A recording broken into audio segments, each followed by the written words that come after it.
Incoming transmission standby. Welcome to the Nod News Network. The US and its allies are beating a drum that isn't finding receptive ears. Most states have other priorities. The UN's High-Level Week, an annual gathering of senior representatives of member states who address the General Assembly, is taking place in New York. It is a period of speeches of varying length and intensive contacts between ministers or even heads of state, depending on the status of the heads of delegation. The more tense the international situation, as it is now, the more valuable the opportunities presented. The issue that has resonated is reform of the Security Council. It is not the first year, or even the first decade, that people have been talking about the subject, but the current revival of interest is understandable. In conditions of confrontation, the work of the body is extremely complicated. The opposing sides among the permanent members block each other.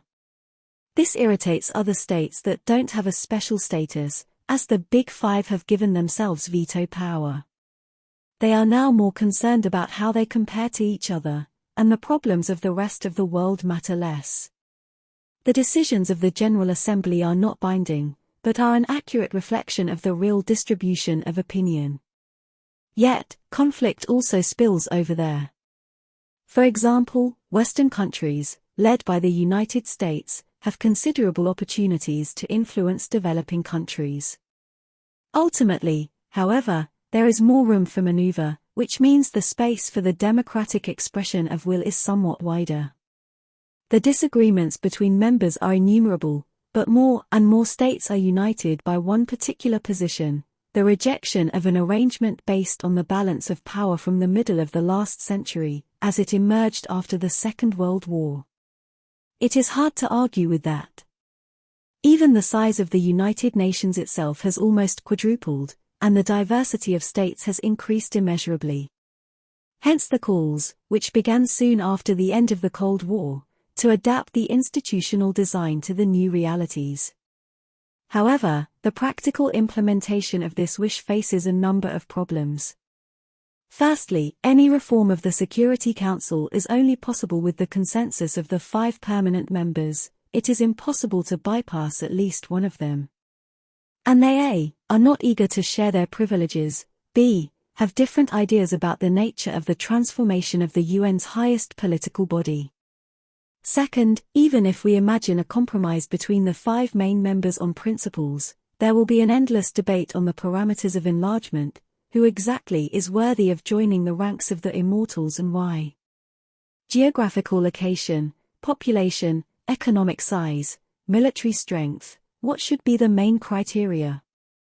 And which specific countries should represent their regions and communities, Africa, Asia, Latin America, the Arab world, and so on? It is difficult to imagine agreement on all these issues even in peacetime, let alone today. All in all, reform of the UN Security Council seems unlikely. But that does not mean the debate on the issue will not become more assertive.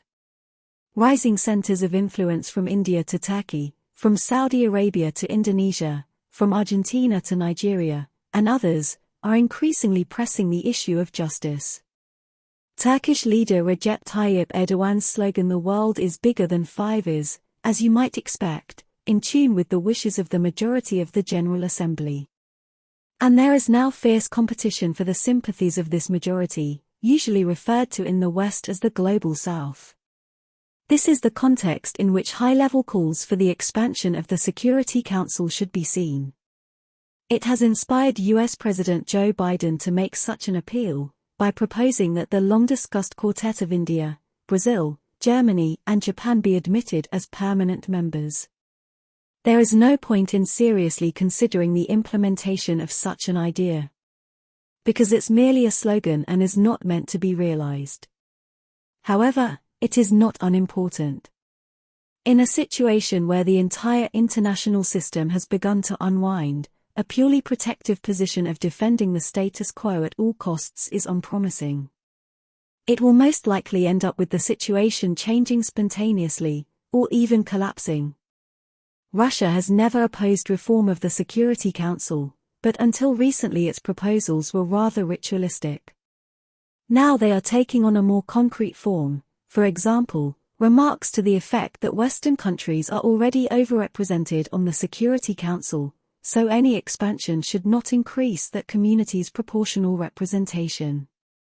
At the same time, we have traditionally expressed the fear that enlargement, and even more so the granting of veto rights to new members, will lead to the devaluation of the Security Council as such.